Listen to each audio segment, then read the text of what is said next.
Soul Land. Chapter 1. Tang Third Young Master Crossing Over. Ba Shu, through history famed as a land of plenty, and within it, the most famous sect that could never be surpassed, Tang Sect.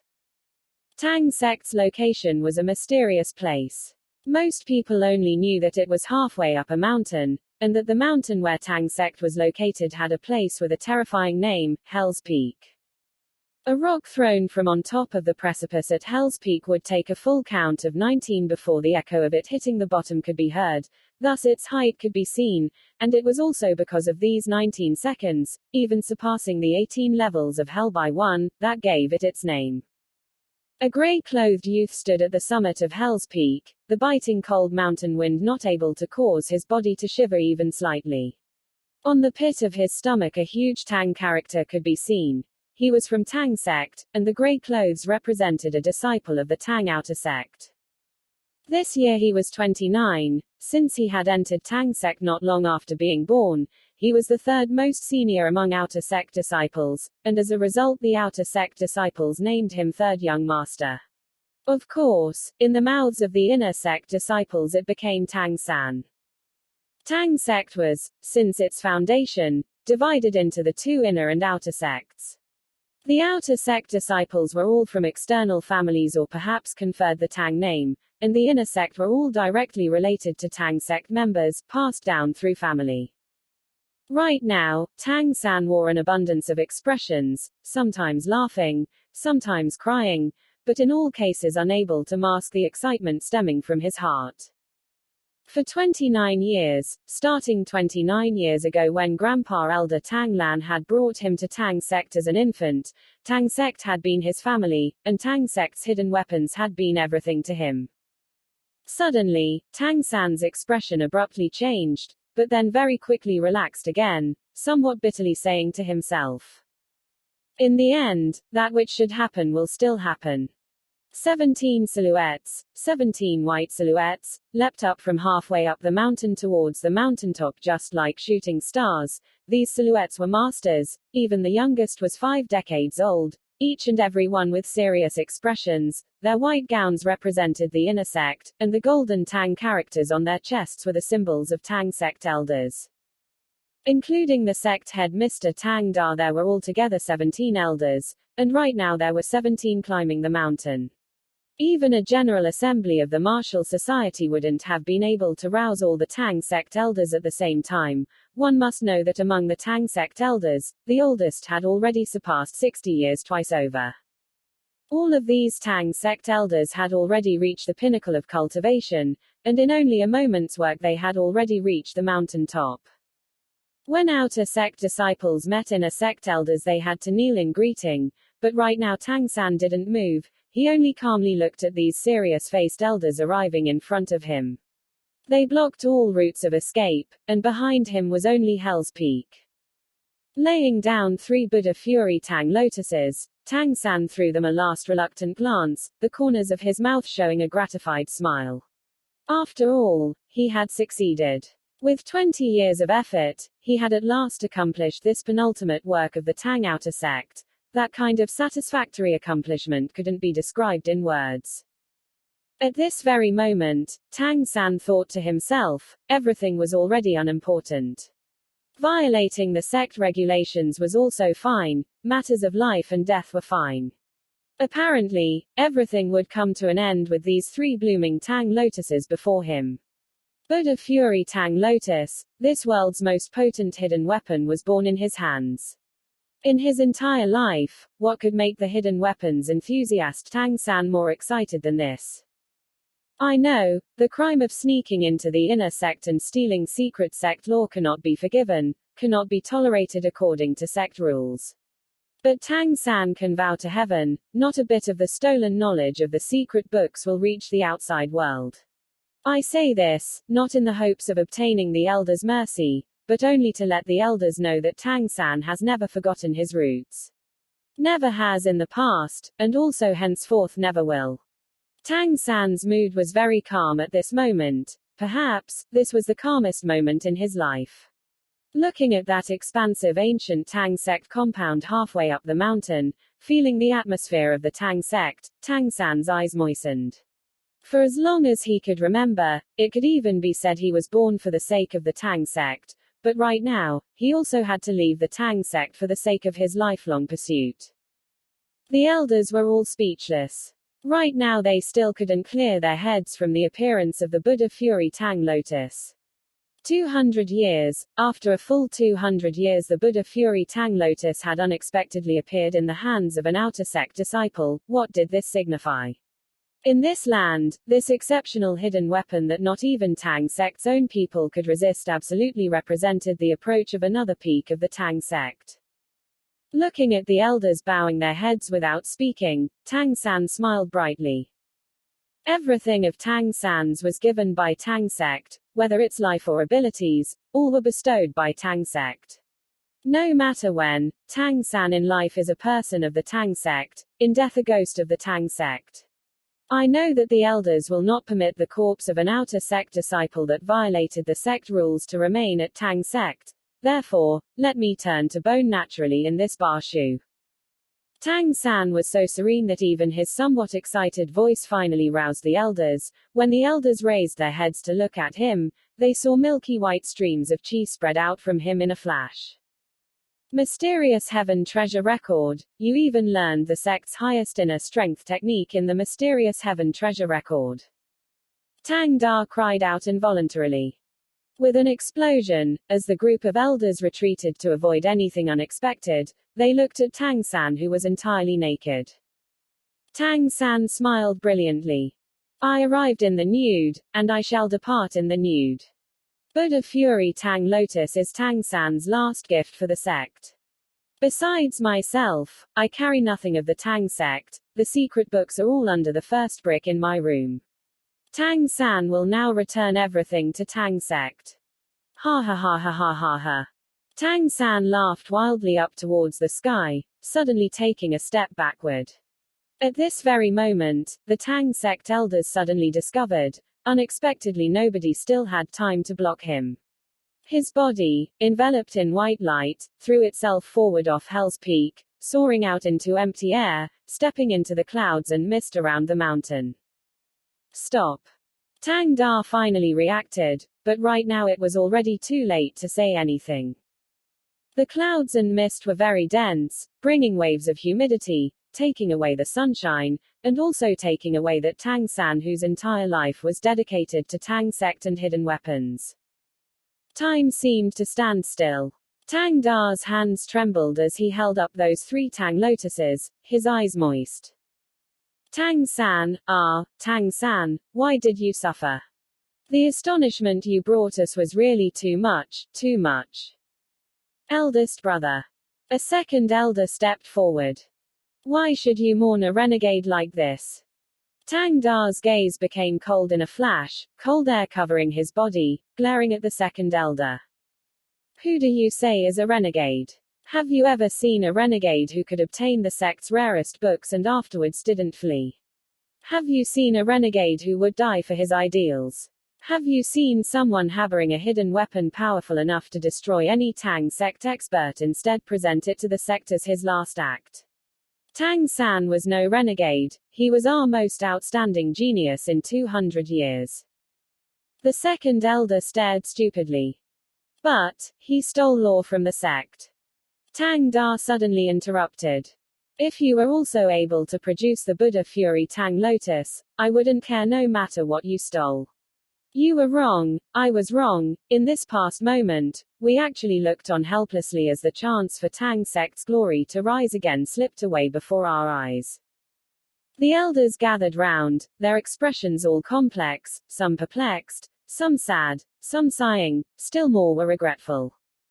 No need to say anything. Pass on my orders, dispatch all the disciples, search for Tang San below Hell's Peak. If alive, I will see the person. If dead, I will see the corpse. At the same time, from this moment on, Tang San is promoted to inner sect disciple. If he still lives, he will be the only successor to my position as head. Yes, head. The elders bowed simultaneously. If Tang San was still here on the cliff top right now, still able to hear Tang Da's words, even if he died, he would certainly still be very gratified. His great effort in the end hadn't been a waste. But all this came too late. Hell's Peak, where a thrown rock would take 19 seconds to hit the bottom, an existence seemingly surpassing the 18 levels of hell, how could it permit a living person to return from the clouds and mist? Tang San was dead, forever departing this world, but his other destiny had only just begun. Duluo Continent, otherworldly Tang San. Duluo Continent, southwestern Heaven Dao Empire, Farsinuo Province. Holy Spirit Village. If one only heard its name, might sound like a rather astonishing village. In fact, this was merely a single village of 300 households south of Farsinuo Province's Nuoding city. The reason why it was called Holy Spirit was because in legend, 100 years ago a spirit sage ranked spirit master came from there. This was also the eternal pride of Holy Spirit Village. Outside Holy Spirit Village was, without exception, a vast expanse of farmland where grain and vegetables were produced and sent to supply Nuoding City. Nuoding City was located in the middle of Farsinuo Province, and while it wasn't considered a major city, the border of another empire was, after all, very close, and naturally, merchants of both great empires traded there. Consequently, Nuoding City flourished and the lives of the commoners in the villages around the city were better than elsewhere. Barely at daybreak, in the distant east, the sky was a pale gray dawn color. On a small 100-meter-tall hilltop adjacent to Holy Spirit Village was a thin and small silhouette. This was only a 5 or 6-year-old child. Evidently, every day he endured the heat of the sun. His skin was a healthy wheat color, his black short hair appeared very neat, and his clothes, though simple, were clean. Speaking of a child at this age, to climb this 100-meter-tall hill couldn't be an easy task, but strangely, when he arrived at the summit his face wasn't the least bit red, nor was he panting. His expression appeared content and pleased. The boy sat down on the hilltop, his two eyes unwaveringly looking to the east where the dawn sky was gradually brightening. Slowly starting to inhale through his nose, gently exhaling through his mouth, continuous inhalations and faint exhalations that, in the end, became a splendid cycle. During this process, his eyes suddenly opened wide. A faint trace of purple chi seemed to flash in the light of the growing bright gray dawn in the distant horizon. Without astonishing vision and concentration, it would be impossible to notice it. At the sight of the purple chi, the boy's spirit was so completely focused he no longer even exhaled, only a light and slow inhalation. At the same time the two eyes firmly stared in concentration at the flickering purple light. The purple chi didn't last long. By the time the eastern light gradually rose to become daylight, the purple chi had completely vanished already. Only then did the boy, with a long exhalation of internal turbid chi, slowly close his eyes. White chi poured out through his mouth like a bolt of unrolling silk before it slowly dispersed. After sitting quietly for a long time, the boy once more opened his eyes. In the center of his eyes there was surprisingly, perhaps because of that impure purple chi, a glimmer of light purple. Although this purple didn't remain long before quietly disappearing, that very existence was nevertheless distinct. With a dejected sigh, the boy showed a grudging expression unsuitable for his age. He shook his head and said to himself, "Still impossible. My mysterious heaven skill is still unable to break through the first serious bottleneck. It's already been a full 3 months, so why this result? Even Purple Demon Eye, which relied on purple chi from the east that could only be cultivated in early morning, has shown better progress. With mysterious heaven skill unable to break through the bottleneck, my mysterious jade hand is also unable to advance. When originally cultivating to the border between the first and second tier, I didn't seem to come across circumstances like this.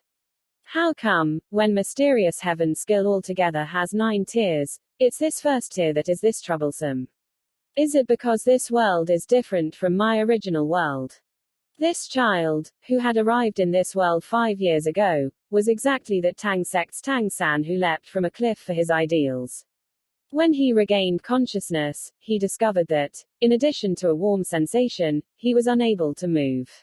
But the expected death did not arrive, and he was very quickly born into this world. Tang San wasn't clear on what was going on until much later. He hadn't died, but he was also no longer the former Tang San. The reborn Tang San needed nearly a year to learn this world's language. He still remembered that, at the time he was born, though he was still unable to open his eyes and see, he heard the deep sound of a man's heart-rending lung-splitting wail. When he learned this world's language, by relying on his outstanding memory, he also couldn't help recalling that man had shouted, "Third sister, don't abandon me," and that man was his father, Tang Hao. His mother in this world at that time was already dead from a difficult childbirth. Whether because of the god's dark will or simple coincidence, Tang Hao miraculously named him Tang San as a memento of his dead wife. Because of this, the village children around his age gathered every day to ridicule him. Nevertheless, in his heart, Tang San was fully content. This, after all, was the name he had used for nearly 30 years in the other world.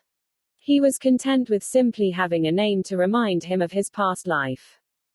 Since arriving in this world, Tang San had initially felt shocked and afraid. But, with the subsequent excitement as well as the present tranquility, he had already completely accepted the reality that seemed, to him, like the second chance from heaven. Here, he might be able to realize the biggest wish he had in his previous existence. Though he came into this world naked, Tang San still possessed the greatest wealth, his memory. As Outer Tang sect's most outstanding genius, the methods of manufacturing Tang sect's various mechanisms, including hidden weapons, were all engraved in his mind. In addition, he had made off with Inner Tang sect's rare manuscript that he had yearned to try for many years. While learning it, he had committed to memory and learned by heart Inner sect's mysterious heaven treasure record, and with it, Tang San hoped to reproduce Tang sect's brilliance in this world. Time to be going back. Tang San glanced at the color of the sky, his thin and small body leapt up and he ran down the mountain.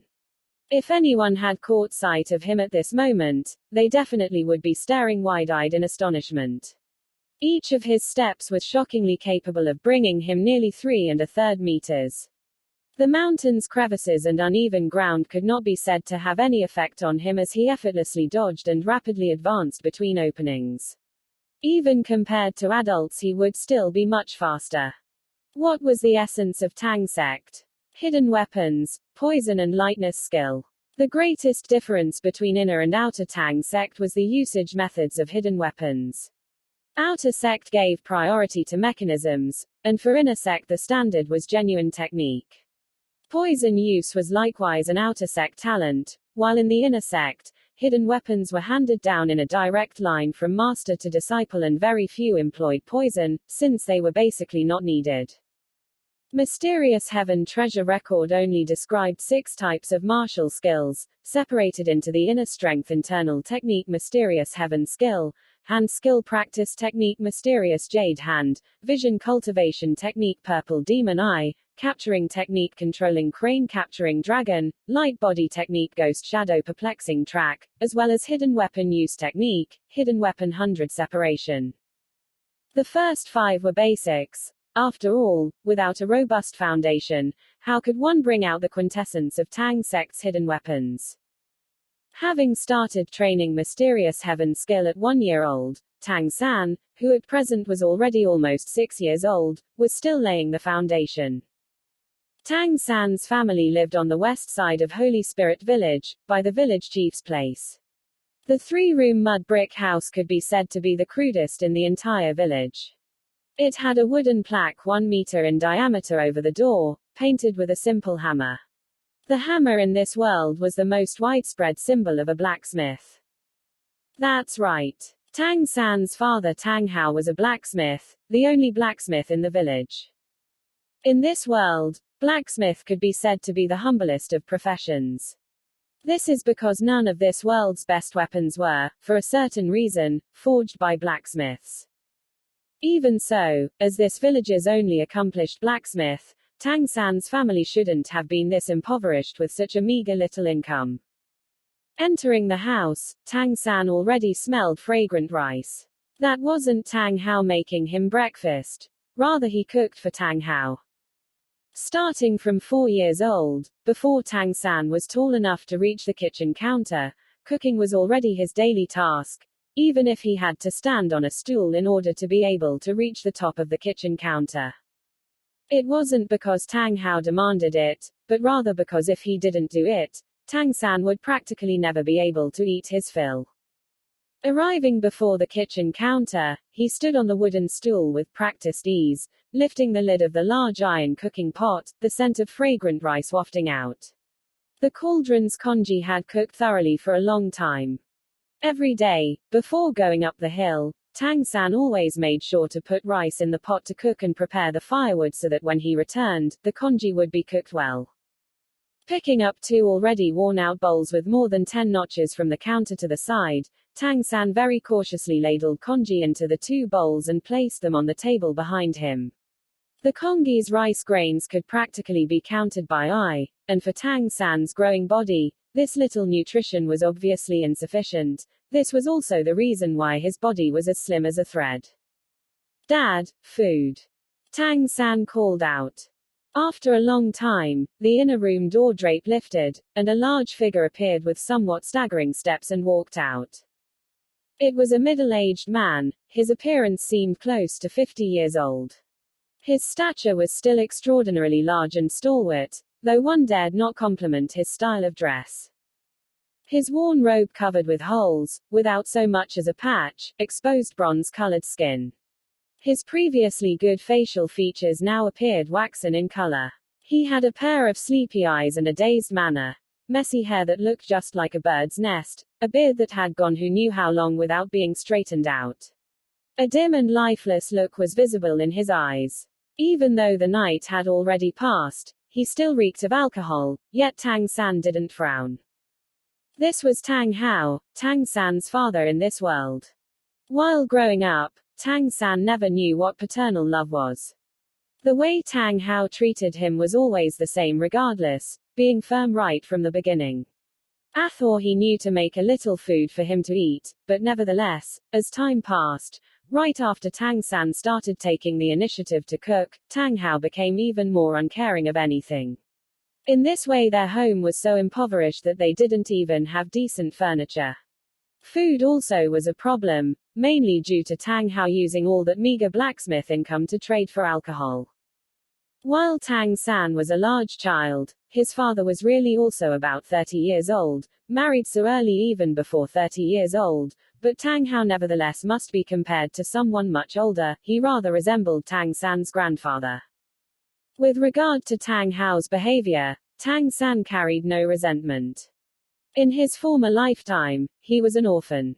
In this lifetime, even though Tang Hao treated him badly, he at least had family. For Tang San, this already made him feel content. At least here there was a person he could call father. Tang Hao grabbed the bowl from the table, not worried about scalding, and with big gulps poured the congee down into his belly. His dull sallow face appeared to gain a bit of luster. "Dad, slow down, it's still hot."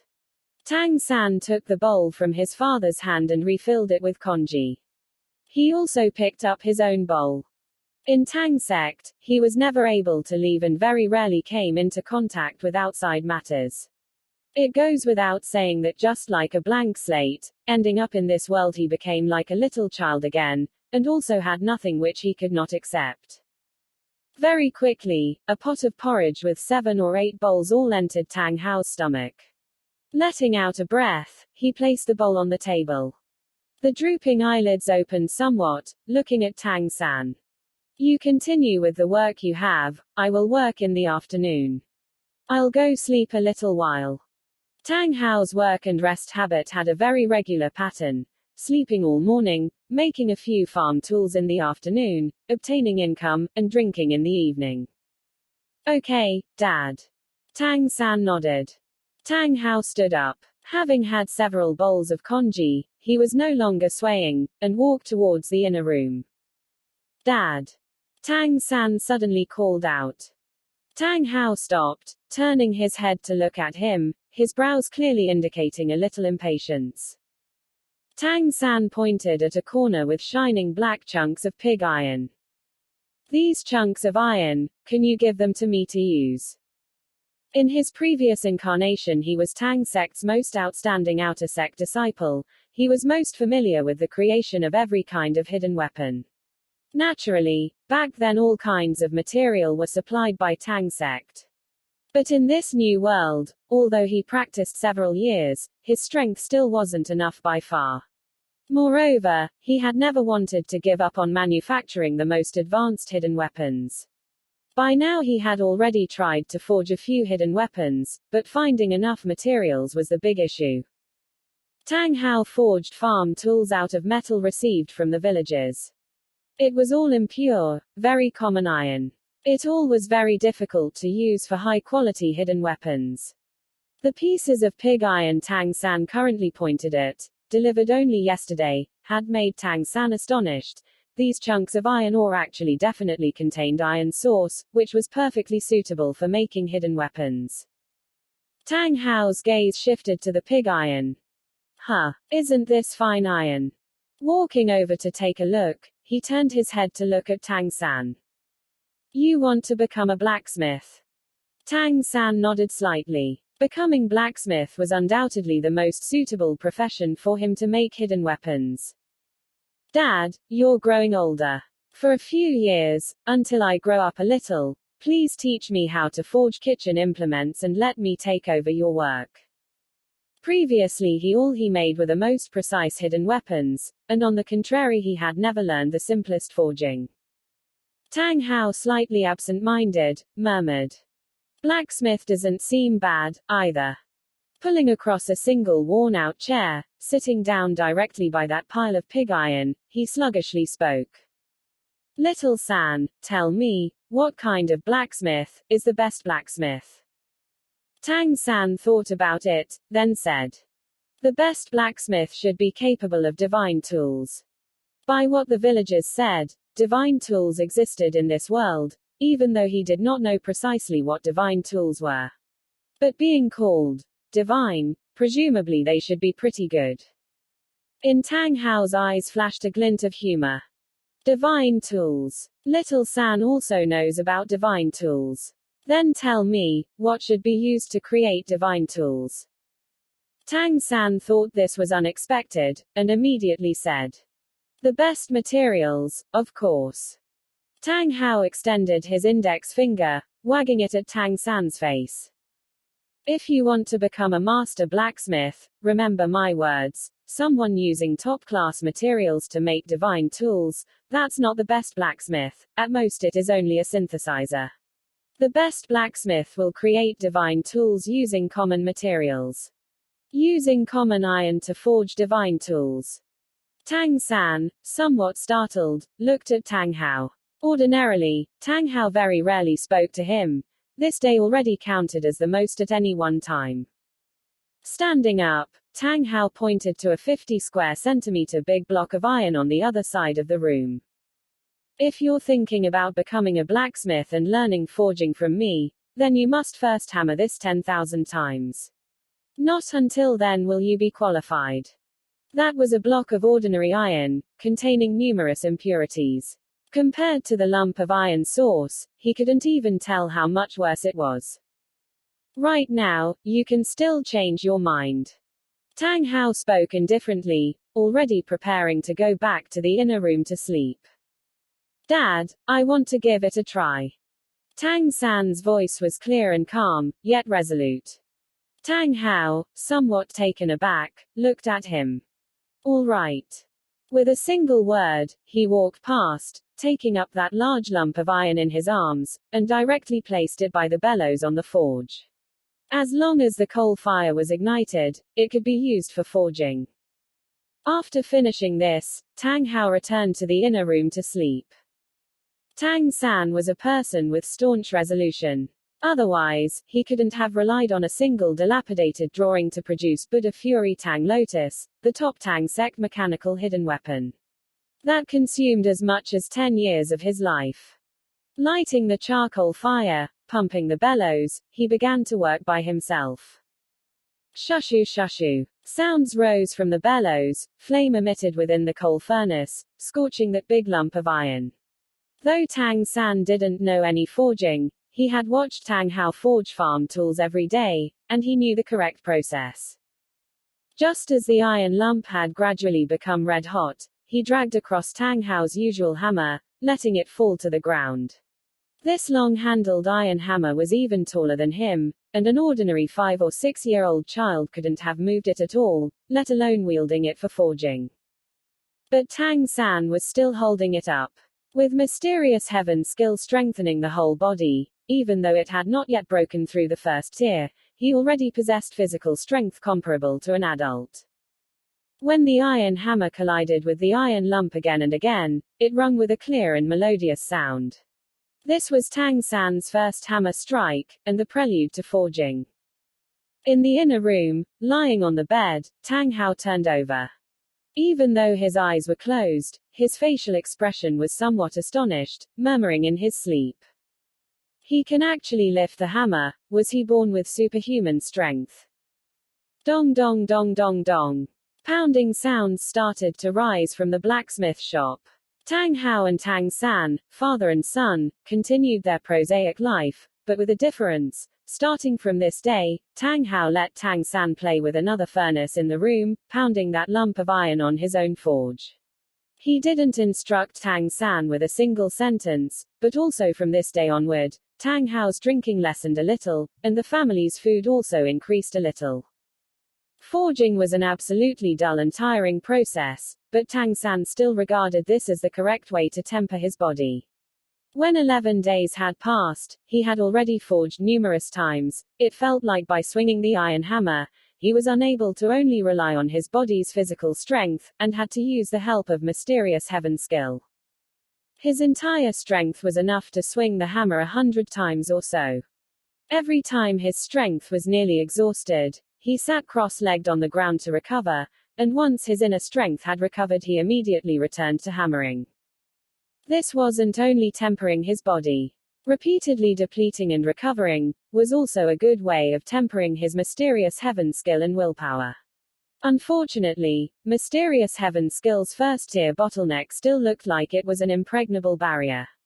Tang San's practice couldn't be said not to be painstaking, but with his ample natural talent, he was still unable to break through and enter the second tier. But his training still definitely wasn't a waste. Despite mysterious heaven skill being unable to break through, his internal strength still toughened in pace with his iron lumps forging, and his recovery speed seemed a bit faster than before. As 11 days went by, Tang San had already swung the hammer more than 8,000 times, the iron lump constantly becoming smaller. It was already less than 1/3 of the original volume. As his training and food quantity increased, his body became rather solid and his physical strength seemed to gradually evolve. As a result, during the unceasing forging process, the consumption of inner strength gradually decreased. With increased inner strength duration, his physical strength also increased a great deal. When he smashed down the hammer 1,000 times, that iron lump had certainly changed. It was a small circle, and even though the center of the blazing fire burned red hot, he could still faintly perceive that the interior impurities appeared to have decreased a great deal. Tempering into steel, this word appeared in Tang San's mind. This also made him even more firmly determined to accomplish 10,000 hammer strikes. And the distance to this objective was very close. Tang San's persistence astounded Tang Hao greatly. To him it seemed that even if this son of his was born with superhuman strength, it should be impossible to persist beyond 3 days. The handle of the iron hammer was roughened to prevent slipping, and would inevitably cause extreme injuries to the palm of the hand. But he discovered that although Tang San was forging honestly, both his young and tender small hands did not seem to change. Not even blisters appeared. Since Tang San didn't want to lose this father, and he furthermore didn't want his past identity known, naturally he wouldn't tell Tang Hao that this was because of practicing Tang sect's mysterious jade hand. In order to make good hidden weapons, the most basic requirements were a combination of eyesight, hand strength, and effort. That's what is called heart to eye to hand. Therefore, in Tang sect inner sect's practice regimen, the requirements regarding eyesight and hand strength were extremely high. Purple demon eye had its maximum heightening effect on eyesight from practicing in the brief moment when the sun rises in the east. Mysterious jade hand could cause the palm of the hand to become extremely tough and durable, moreover it could block any poison. These two abilities were the required course for inner Tang sect disciples. Even though Tang San's mysterious jade hand was still far from attaining a sufficient level, it could still protect his palm from being covered with blisters from abrasion. In addition, grasping strength can be called complete by now. Tang San spared no strength swinging the iron hammer in his hand. In this dull process, his heart still wasn't calm at all. His understanding concerning this world was still tentative. This place was only a small village, nothing more. In this world called Duluo Dalu, this continent held two great empires, which could perhaps also be spoken of as coalitions. Because within the two empires, a great deal of territory was conferred on feudal vassals, and the number of nobles with armed forces couldn't be counted. Of these two empires, the one Tang San was in was Heaven Dao Empire, the other was the Southern Star Luo Empire. Farsinuo province was located near the border between both countries, and Holy Spirit Village by Nuoding City was no more than 200 li away. Tang San knew from talk among the villagers that within the Duluo continent, his world's martial arts didn't exist, but there was a kind of thing called spirits. It was said that everyone had their own spirit, and among them, very few people's spirit could undergo cultivation, taking up an occupation called becoming spirit master. And spirit master was the noblest vocation on the whole continent. It seemed that according to legend, 100 years ago Holy Spirit Village produced a spirit sage, in other words a famous spirit master. Spirit sage was a title for a spirit master rank. Spirits were subdivided into two main categories. One category was tool spirits, and the other was beast spirits.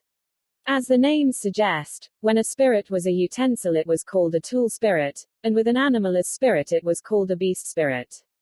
Comparatively speaking, tool spirits included a wider range, and the vast majority of people all had tool spirits, and the ratio of tool spirits unable to cultivate was much bigger than for beast spirits. Tang San once met the village's only person whose spirit was pickaxe, clearly a type of spirit unable to cultivate. But in spite of this, his work on farmland was still a little faster compared to ordinary villagers. Tang San also fully understood that because everyone he met had their own spirit, Tang San also wanted to know what his martial spirit was. After all, whether tool spirit or beast spirit, both were sufficient if they could cultivate right. Among Duluo continent's people, the spirit was awakened at the age of 6. In a few days Tang San would turn 6. For some reason he faintly felt that the reason his mysterious heaven skill was unable to break through, was somehow related to his spirit. Regarding becoming a spirit master, Tang San wasn't particularly interested, but he resolved to become an inner Tang sect rank hidden weapon expert, no matter how little internal strength he had, right? Tang Hao, are you busy? In the course of Tang San making great effort towards forging 10,000 times, he heard the sound of an old man's voice outside. It was currently afternoon. Tang Hao was in the process working, creating farm tools, and hearing what was said made only an ng sound. Tang San, rather curious, came out from his room, only to see an old man, looking far over 60 years old, with a lanky figure, but spirit hale and hearty, clothing perfectly neat and tidy, hair meticulously combed out. The comparison with Tang Hao was simply too extreme. This person, Tang San knew, was Holy Spirit Village's village elder, Old Jack.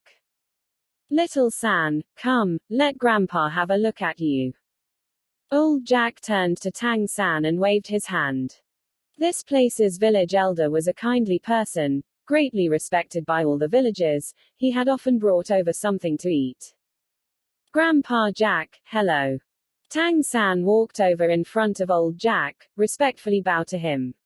When a person treated him well, Tang San would always remember it in his heart. Tang Hao indifferently said, "I'm busy, village elder." Old Jack was actually no less than 10 years older than him, but to actually be compared to him as the same generation, always worsened Tang Hao's mood. Old Jack was seemingly already accustomed to Tang Hao's manners.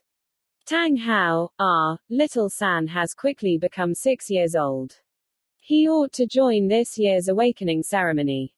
Tang Hao gave Tang San a glance, indifferently saying, "Then go participate. Which day is it?" Old Jack said, "In 3 days, when the time comes I'll come bring him, all right." By his appearance when looking at Tang Hao, he very obviously wanted to say, if you accompanied him, it would probably cause delays. Tang Hao slightly lowered his head, no longer paying attention to the village elder. Tang San, who was nevertheless rather curious, asked, "Grandpa Jack, what is the awakening ceremony?" Old Jack sternly said, "We all have our own spirit, which is finally awakened around the age of 6 with the awakening ceremony. Having a spirit, we can enhance our ability in a certain field.